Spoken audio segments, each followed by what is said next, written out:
Vegetable price को लेके, meet का प्राइस को लेके बनाया है, लेकिन ज्यादातर लोग पालन नहीं कर रहे। क्या अभी तक क्या स्टेटस है? हाँ, ये मैं तो लास्ट 1 वीक से मैं खुद घर का सब्जी और मीट मच्छी में खरीद रहा हूँ। मुझे तो सही रेट में मिल रहा है। जो रेट है मछली का 200 रुपया में हमको मिल रहा है, और लोकल मुर्गी का 400 कुछ रुपया में मिल रहा है। तो मुझे तो ऐसा लगता है कि रेट ठीक ही है।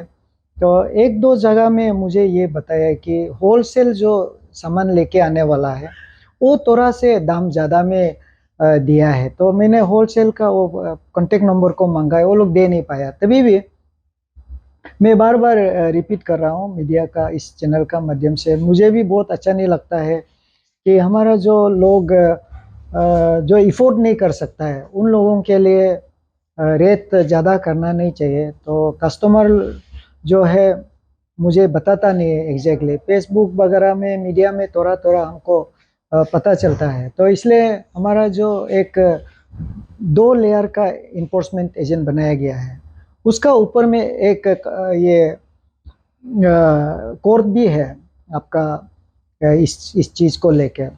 तो अभी का जो 2 लेयर में हमारा ईएसी सीओ और हमारा एपीएमसी का मेंबर सेक्रेटरी, एपीएमसी का वाइस प्रेसिडेंट ऑफिसर लोग हमारा जो है वो एक रिडर्सल ग्रीवेंस रिडर्सल कमिटी है। उसका नीचे में वॉलेंटियर्स है, वो हर मार्केट एरिया में वो वॉलेंटियर्स को दिया गया है। उनको हमने अभी कार्ड भी दिया है, वॉलेंटियर्स कार्ड भी दे के रखा है। तो उन लोगों को अभी ये रिपोर्ट देना चाहिए कि रेट ज़्यादा क्यों हुआ है बोल के। तो तब जाके अभी मेरा लेवल तक अभी तक पहुंचा नहीं है कि वो रेट को नहीं मानता है बोल के। फेसबुक में व्हाट्सएप में दे रहा है, लेकिन वो हमको नहीं दे रहा है कि ये एग्जैक्टली कहाँ पे कैसे रेट को ज़्यादा कर रहा है। अभी हम सिर्फ रेट सिर्फ नहीं है, इसका खाने पीने का नहीं है, हर रेट को अभी हमने ये उसको रेगुलराइज करने के लिए हम अभी कमिटी कॉन्स्टिट्यूट किया है। जैसे कमर्शियल बिल्डिंग का जो अभी उसको भी रेट को अभी रेशनलाइज करेगा। उसका बाद जो अभी स्टूडेंट लोग का काफ़ी ग्रीवेंसेस था कि वो उन लोग का जो मकान मालिक है बहुत दाम ज़्यादा करता है, सिक्योरिटी भी ज़्यादा मांगता है, उसको लेके भी कमिटी कॉन्स्टिट्यूट कर दिया है। तो रेंट का जो लॉ है उस लॉ का ऊपर में एक कंट्रोलर का अपॉइंटमेंट चाहिए था। मैंने 5-6 महीना पहले भी काफ़ी भेजा। ये टाउन प्लानिंग का नोडल डिपार्टमेंट है, तो उन लोगों ने ये कंट्रोलर का जो अपॉइंटमेंट है वो नॉर्मली ईएसी रैंक का होगा या एग्जीक्यूटिव मजिस्ट्रेट का। तो मैंने अभी 1 सप्ताह पहले हमारा वो लॉ डिपार्टमेंट से हम बात किया है, तो हमने ऑलरेडी वो ई फाइल में मूव कर दिया, हार्ड फाइल भी मूव कर दिया, ताकि ये अपॉइंटमेंट जल्दी होना चाहिए, ताकि वो रेंट को हम रेगुलराइज करने के लिए। फिर भी हमारा EAC Naharlagun, EAC Itanagar, CO Bandargaon को ऑलरेडी हम नोटिफाइड करके कमिटी को किया कि वो रेंट करें। अभी आ गया है आपका जो टेम्पो ट्रेकर सुमो, उसको रेट को लेके अभी चर्चा में। उसका ऑलरेडी रेट हमारा डीटीओ और हमारा जो ट्रांसपोर्ट फेडरेशन लोग मिलके एक रेट दिया है। अभी उसको हमने एग्जामिनेशन के लिए नीचे भेज दिया। उसको देख के फिर हम लोग काफ़ी हमने अपील भी किया है कि अगर आपको जस्टिफाइड नहीं लगता है तो आपका तरफ से हमको एक असेसमेंट एनालिसिस चाहिए। वो कोई करता नहीं, ना मीडिया का दोस्त लोग करता है, ना पब्लिक करता है। दुखी तो वही है ना। बोलने के लिए आसान होता है, सॉल्यूशन देना एक सभी के लिए समय नहीं होता है। तो इसलिए वो एनालिसिस करना होता है। तो उसको अभी ये है। और जहाँ बड़ा गाड़ी का है, जैसे आपका जेसीबी है और आपका पोकलेन है, ट्रक है, उसका तो ऑलरेडी रेट अप्रूव हो गया, हम ऑलरेडी सर्कुलेट कर दिया। तो लोगों को क्या करना चाहिए कि अगर अभी वो ताकुर और पार्लोर का जो रेट को लेके हमने सारा मार्केट कमेटी को हमने उन लोग का रेट मांगा है। कुछ लोगों का आया है और आना बाकी है। मैं अभी टाइमलाइन दे के फिर से वो रेट को मंगाऊंगा। हमारा काम है, सरकार का काम है कि कोई भी समाज में पब्लिक का जो इंटरेस्ट है, पब्लिक से रिलेटेड है, पब्लिक से जुड़ा हुआ है, चाहे वो होटल का रेट हो, होटल में जो आइटम मिलता है, अगर उसमें भी कोई शिकायत है, होटल में कोई अच्छा चीज़ नहीं देता है या कुछ कहीं भी कुछ गड़बड़ होता है, पब्लिक अपना प्रॉपर शिकायत देने से उसका ऊपर में हम लोग विचार करेंगे, एग्जामिन करेंगे, लॉ बेकिंग भी ले लेंगे। हम लोग ऐसे करके हम काम करेंगे। तो अभी आपका जो सब्जी और जो मार्केट का रेट है उसको हम लोग ऑलरेडी एक्सरसाइज कर रहा है, और ऐसे नहीं है, हम लोग खुद भी मार्केट में घूम रहा है और जहाँ जहाँ में एक्सेस होता है उसका ऊपर में जरूर जो भी मार्केट दुकानदार लोग जो देख रहा है, मेरा आप लोगों को ये एक रिक्वेस्ट है कि आप जो हम रेट बनाता है, अगर आपको लगता है आप हमको शिकायत कीजिए, लेकिन आप उससे ज़्यादा बेचता है तो आप ये मत सोचो कि आपको हम कुछ नहीं कर सकता है, ये गलत होगा। सरकार का पास पूर्ण पावर एंड अथॉरिटी है, वो आपको ये करेगा। दूसरा बात है, आपका इस चैनल का माध्यम से मैं रिसेंटली मैंने जो एक मार्केट कमेटी को रिक्वेस्ट किया कि हम लोग ईटानगर में मैक्सिमम आदमी जो है सब लोग प्राइवेट या गवर्नमेंट नौकरी में काम कर रहा है, जिसका कारण से हम लोग जल्दी दुकान बंद हो जाने से हम लोग सामान खरीदने के लिए थोड़ा तकलीफ होता है। उसको लेके हमने एक रिक्वेस्ट दिया था कमेटी लोगों को कि हॉलीडेज संडे या सैटरडे में कोई एक दुकान जैसे आकाशदीप है वो खोल देने से तो हम लोग मार्केट कर सकता है। इसमें दो फायदा है, एक है कि आप जो हमारा मंडे से लेके फ्राइडे हमारा जो भीड़ होता है, कारण क्या है कि मार्केट जल्दी बंद होता है, तो सामान लेने के लिए दुकान में उस दिन में पूरा ट्रैफिक जाम होता है। तो अगर संडे हॉलीडे में अगर कुछ मार्केट खुला रहता है तो सब सोचेगा कि हो जाएगा, हम संडे को सामान ले लेगा, तो हमारा ट्रैफिक भी थोड़ा से मिनिमाइज होगा। दूसरा है कि हम दुकान खुलता है तो आप ये भीड़ ट्रैफिक भीड़ को तो छोड़ो, हमको भी आप फैसिलिटी देना है। जो नौकरी करता है, हम 6 बजे 7 बजे निकलता है, दुकान बंद हो जाता है, तो मैंने बीच में रिक्वेस्ट किया था कि 10 बजे तक खुलो, तो वो लोग बोला था कि आपको थोड़ा सिक्योरिटी का प्रॉब्लम है बोला है, तो हमने सिक्योरिटी दिया। 10 दिन हमने वो सिक्योरिटी दिया, फिर भी आप लोगों ने 10 बजे तक नहीं खुलता है। तो इसलिए ये जो है हम सिक्योरिटी को छोड़ दिया, मजिस्ट्रेट लोग को भी ऑफ कर दिया।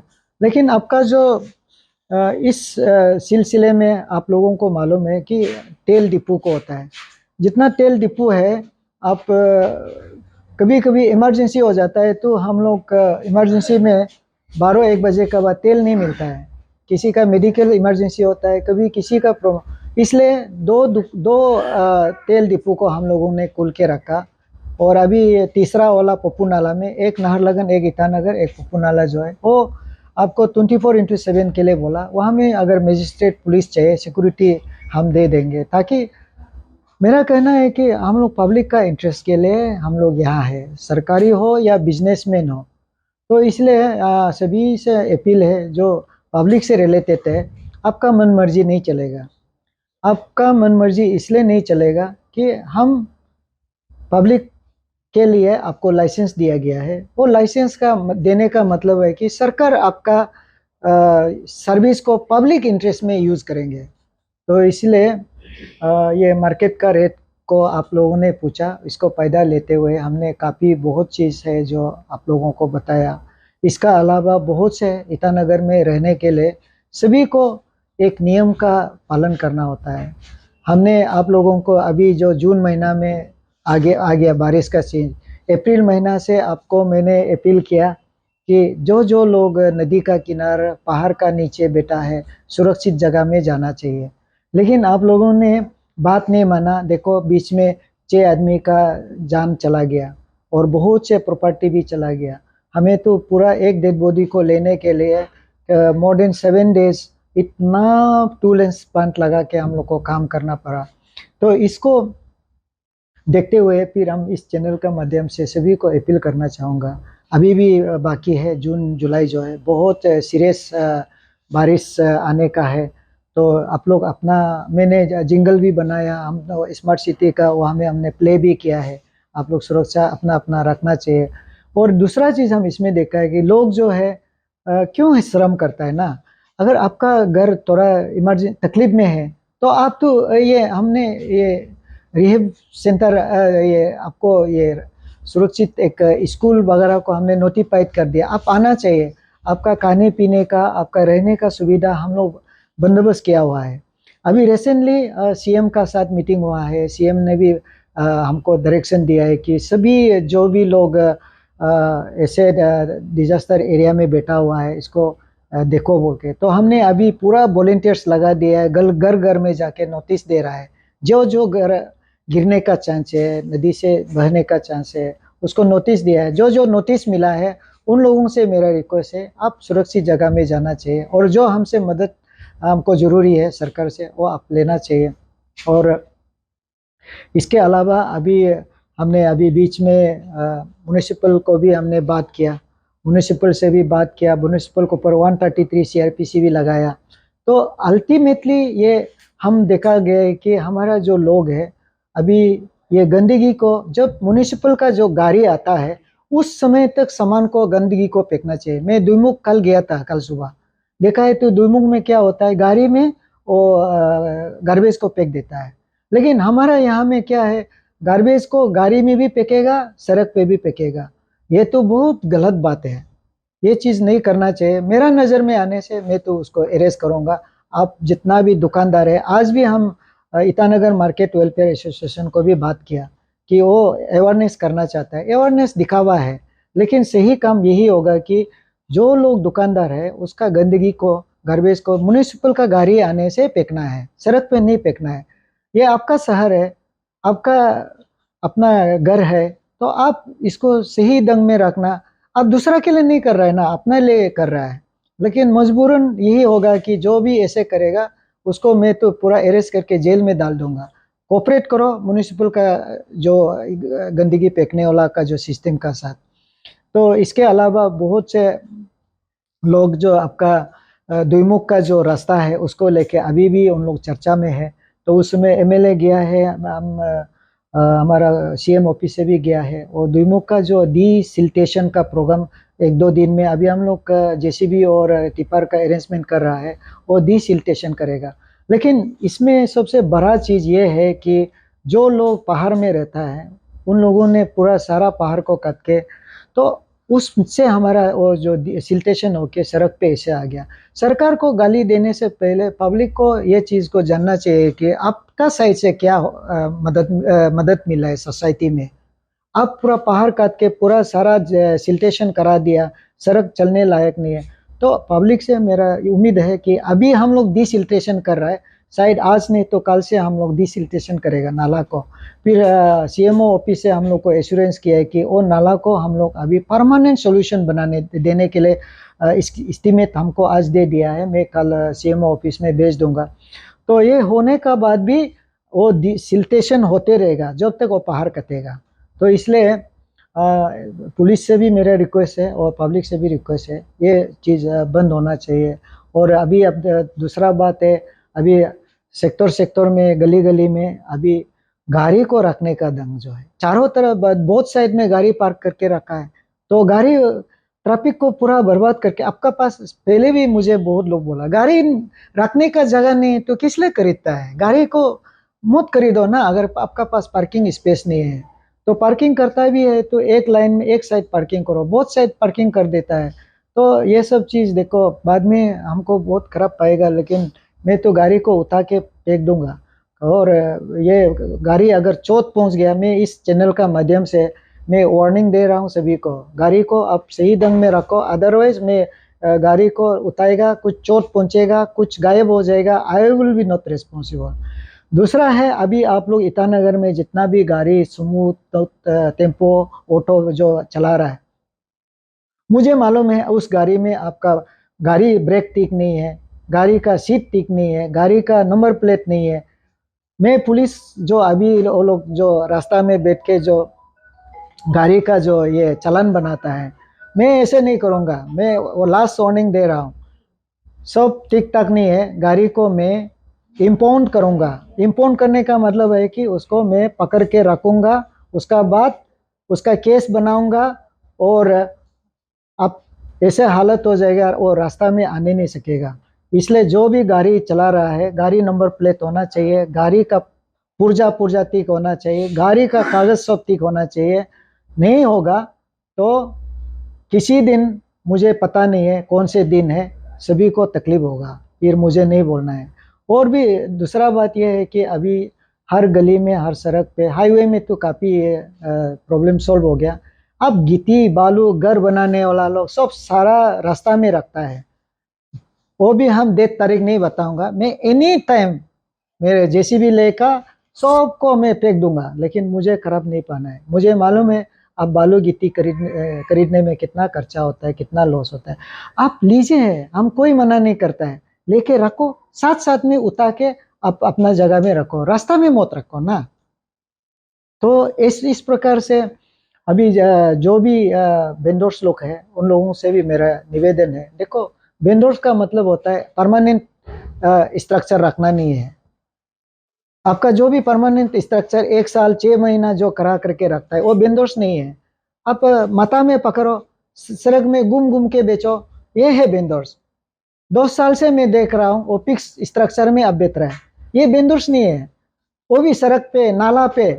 तो ये भी मैं समय नहीं दूंगा, इस चैनल का माध्यम से मैं वार्निंग दे रहा हूँ। एनी टाइम हमारा हाईवे एक्ट में पूरा ये प्रावधान है, टेम्पोररी स्ट्रक्चर को मुझे नोटिस देने का जरूरत नहीं, मैं पूरा उड़ा दूंगा।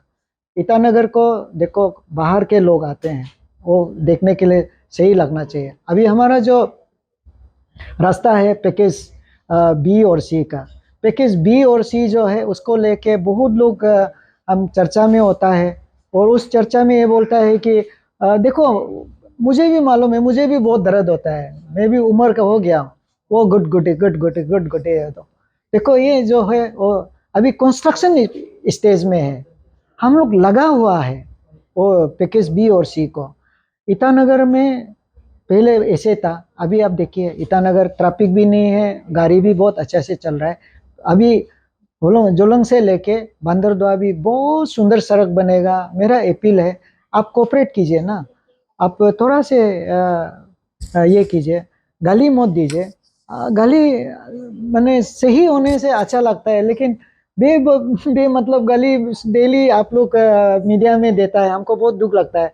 काम नहीं करने से बताइए, बारिश का वजह से थोड़ा से काम रुका हुआ है, अदरवाइज ये रास्ता जरूर बनेगा। और सेक्टर रोड वगैरह में आप लोग गिट्टी बालू जो ड्रेन जो जाने का जगह है, आप लोग चौक नहीं करना है। हाईवे में भी जो भी ड्रेन जाने का जगह है, आप अपना से और रास्ता को दे दीजिए। नहीं होने से हम तो जो भी ड्रेन को क्लियर करने के लिए नहीं देता है, तो रास्ता में आ जाता है। तो मैंने हाईवे इंजीनियर लोग को बोला है, ये ड्रेन को तो ये चौक करता है। तो मैं ये चैनल को बहुत बहुत धन्यवाद, हमारा दिल का बात आपको बता दिया।